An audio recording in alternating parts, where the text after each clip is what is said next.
Hi class 4 இதுக்கு என்னென்ன மெட்டீரியல்னு பார்த்துடலாம். ஃப்ளவர் சீக்வன்ஸ், மட்டி ஷெல், அதுக்கப்புறம் 3mm ஐ சீக்வன்ஸ், டியூப் பீட், அதுக்கப்புறம் ஒரு ஃப்ளார், அதுக்கப்புறம் சில்வர் சுகர் பீட். ரோ சர்க்கிள் ஆர் ஏதாவது வச்சு இந்த மாதிரி சர்க்கிள் வரைஞ்சிக்கோங்க. கீழே கார்னரில் நீடில் குத்தி எடுத்துக்கோங்க. நம்மக்கிட்ட இருக்க ஃப்ளவர் அண்டு பேர்ல் பீடை வந்து நான் எடுத்திருக்கேன். இதுக்கப்புறம் ஃப்ளாரை இன்சர்ட் பண்ணிவிட்டு பேர்ல் பீடையும் இன்சர்ட் பண்ணிட்டு நம்ம எப்பவும் போல் பேர்ல் பீடை விட்டுட்டு ஃப்ளாரை மட்டும் குத்தி இன்சர்ட் பண்ணுறது மூலமாக அந்த ஃப்ளார் வந்து லாக் ஆகிக்கும். அப்படி இதை வந்து லாக் பண்ணுறோம். அதுக்கப்புறமா ஃப்ளவர் பெட்டல்ஸோட கேப்பில் நீடில் எடுத்து அந்த மட்டி ஷெல்னு நம்ம சொன்னோம்ல, அதை வந்து இன்சர்ட் பண்ணி லாக் பண்ணிக்க போகிறோம்.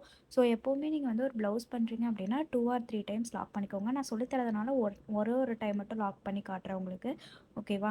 ஸோ இதே மாதிரி அந்த 5 பெட்டல்ஸ் கேப்லேயுமே நம்ம வந்து மட்டி ஷெல்லை வச்சு ஃபுல்லாகவே கவர் பண்ணிடுறோம்.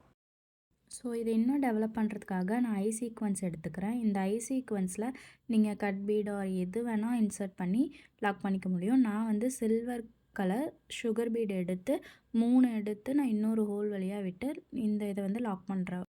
ஸோ உங்கள்கிட்ட எந்த மெட்டீரியல்ஸ் இருக்கோ அதை வச்சே நீங்கள் ஒரு டிசைனை வந்து டெவலப் பண்ண முடியும். இதே மாதிரி இந்த 5 பெட்டல்ஸ் கேப்லேயுமே நம்ம ஐ sequins with silver colour sugar பீடை வச்சு கவர் பண்ண போகிறோம். ஸோ நெக்ஸ்ட்டு நம்ம ட்ரா பண்ணியிருக்க அந்த ரவுண்டை ஃப்ளவர் சீக்வன்ஸ் அண்ட் சுகர் பீடை வச்சு லாக் பண்ண போகிறோம். ஸோ ஆல்ரெடி பண்ண மாதிரி தான் சுகர் பீடை மேலே தள்ளிட்டு ஃப்ளவர் சீக்வன்ஸை மட்டும் லாக் பண்ணுறோம். ஸோ இதே மெத்தடில் இந்த ரவுண்ட் ஃபுல்லாகவே நான் வந்து கவர் பண்ணிட்டேன். இதுக்கு வந்துட்டு உங்கள்கிட்ட என்ன இந்த இது தான் பண்ணணும் அப்படின்ட்டுலாம் கிடையாது. உங்களோட க்ரியேட்டிவிட்டிக்கு ஏற்ற மாதிரி வேறு ஏதாவது சீக்வன்ஸ் ஆர் பீட்ஸ் ஆர் எது வேணால் உங்கள்கிட்ட என்ன மெட்டீரியல்ஸ் அவைலபிளாக இருக்கோ அதை வச்சு நீங்கள் பண்ணிக்க முடியும். ஸோ வந்துட்டு இதுதான் இதோட ஃபைனல் அவுட்புட். இது மட்டும் நம்ம பண்ண போகிறது கிடையாது. இது கூட நம்ம என்ன பண்ண போகிறோம்னா long tube beat and 3mm silver பீடை சேர்த்து நம்ம இன்னொரு வந்து மேக் பண்ண போகிறோம். ஹேங்கிங் மாதிரி தான்.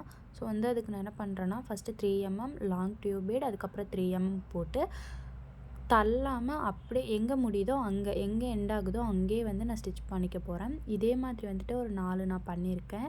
ஸோ அவ்வளோதான் இந்த டிசைன். இதுக்கப்புறம் என்ன பண்ணணும்னா இது மூவ் ஆகாமல் இருக்கிறதுக்காக அந்த பீடுக்கும் டியூப் பீடுக்கும் சென்டரில் ஒரு ஸ்டிச் பண்ண போகிறோம். இப்படி பண்ணுறது மூலமாக இது வந்து நல்லா லாக் ஆகிக்கும், அதாவது உங்களுக்கு மூவ் ஆகாமல் இருக்கும்.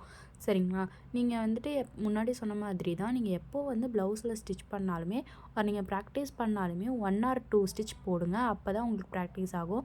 அதுக்கப்புறம் ஒரு கிளிப் ஸ்டோன் எடுத்து நான் வந்து அந்த இடத்துல டைமண்ட் மாதிரி ஸ்டிக் பண்ணிக்கிறேன். அவ்வளோதான். இதுதான் இதோட ஃபைனல் அவுட்புட்.